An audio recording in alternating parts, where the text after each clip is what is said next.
Hi everyone, Miss Miley here again. And guess what? We left off on another cliffhanger. So that means something exciting where we don't know what was going to happen. So we have found, Obi, Anna, and Drake have found the rainbow dragon, but she's in a cave, and they found out that there's a big spider in this picture right here that is guarding the rainbow dragon. And it's kind of a sneaky spider, and so it shot its webs at Worm and at Khepri, and so now they're both trapped. Because remember, a spider's web silk is very strong, and it was also very sticky when Drake tried to pull it apart.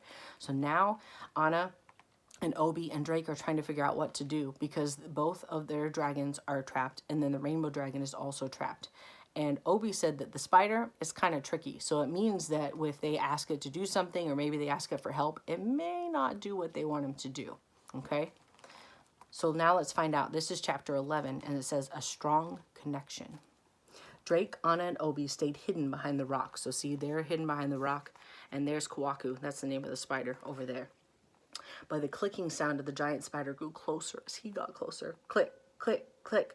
We should go get help, Obi whispered. Who is going to help us? Drake answered.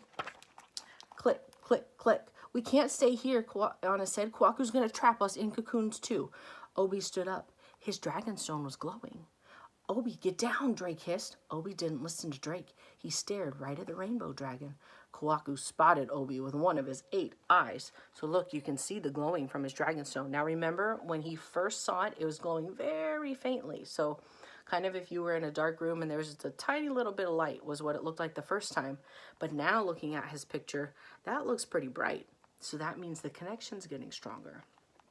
Watch out, Obi. Kwaku will hit you with one of his webs, Drake yelled. Obi didn't run. He talked to the rainbow dragon. Our village needs you, he said. Please, help us. Then Obi's dragonstone began to glow brighter and brighter and brighter.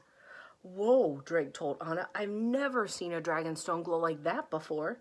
It's even brighter than Worm when he uses his powers. The bright green light filled the cave, and the Dragon Masters had to shield their eyes, kind of like when the sun is very bright and then we put on sunglasses to shield our eyes. So look, this is what's happening in the picture. Eee! Kwaku shrieked as the powerful light grew, and he skittered deep into the cave. Whew, what a relief. I am so glad that spider is gone. The light faded, and Drake looked around. The cocoons around the dragons were shimmering, just like when Khepri's sunlight hit the giant web.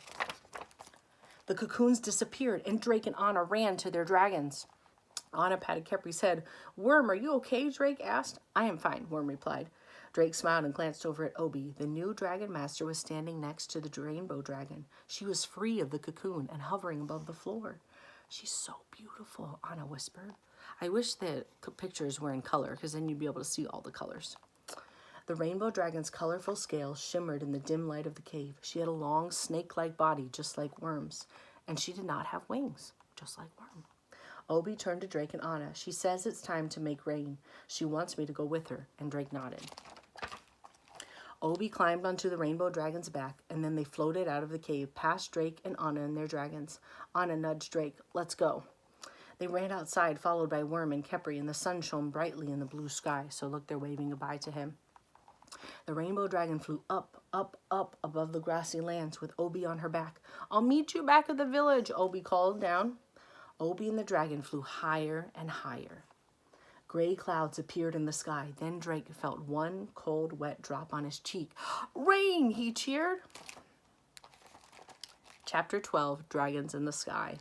More clouds began to fill the sky, and the rain began to fall harder. So you can see the rain is coming down. Obi will be busy for a while, Drake said. Let's go tell his parents what happened. Anna nodded, and she touched Khepri with one hand and Worm with the other. Worm transported them to the village in a flash of green light. They found the villagers standing outside in the rain, and Obi's parents ran up to them. Where's Obi? His mother asked. He is safe, Drake replied. Kwaku the spider was keeping the rainbow dragon prisoner. Obi freed her, and they are both up in the sky now, making the rain. Obi's mother took Anna by the hand. Come, both of you. I think this will be a very long rain. Step inside our hut where it is warm and dry. Obi's mother fed them bowls of hot stew, and just as they were finishing, a shout came from outside the hut. Look! Drake, Anna, and Obi's parents rushed outside. The clouds were beginning to float away, and the sun was shining. The sky was a bright blue, and the rainbow dragon was floating in the sky, her body curved just like a rainbow. Her colorful scales shimmered brightly. Obi sat on her back, beaming happily. Everyone stared at the sight, amazed. So look, she's up there just like a rainbow. Then Anna's dragonstone began to glow, and she smiled. Kepri wants to fly too, she said. So Anna climbed onto Kepri's back, and Kepri flew up into the sky. Misty water drops filled the air. She shot a beam of sunlight from her mouth. The light hit the water droplets and made a rainbow right underneath the rainbow dragon. Drake grinned. It's a double rainbow.